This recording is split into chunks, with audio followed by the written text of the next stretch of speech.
Kementerian Keuangan mengaku mulai memetakan pemanfaatan aset negara untuk kebutuhan ibu kota negara baru. Pemanfaatan aset atau monetisasi aset ini bertujuan untuk membiayai pendanaan bagi pembangunan ibu kota baru.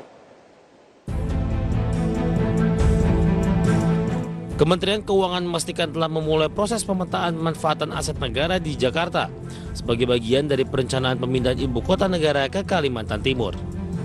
Dirjen Kekayaan Negara Kementerian Keuangan Ronald Silaban mengungkapkan saat ini masih dilakukan pemetaan mana yang bisa dimonetisasi untuk pembiayaan ibu kota negara yang baru. Untuk mencari tambahan anggaran pembangunan ibu kota baru, Kementerian Keuangan akan memanfaatkan aset yang dimiliki pemerintah melalui dua cara. Pertama dengan menyewakan aset, dan kedua dengan pemindah tanganan atau menjual aset. Meski demikian, pemerintah belum menentukan aset mana yang akan digunakan lebih dulu. Melalui dua opsi monetisasi tersebut, hal ini akan sangat bergantung pada tahapan dari instansi mana yang lebih dulu akan pindah ke ibu kota negara baru. Namun pada akhirnya itu sangat bergantung dari sekuens instansi mana yang lebih dulu akan pindah ke ibu kota negara baru.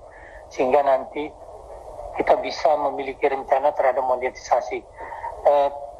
DJKN sendiri memang sudah melakukan diskusi dengan para pelaku pasar untuk melihat minat dari para pelaku pasar. Dan kita ingin memastikan bahwa ketika itu kita lakukan, kita tidak dianggap melakukan pemindah tanganan atau pemanfaatan seolah-olah itu distress asset.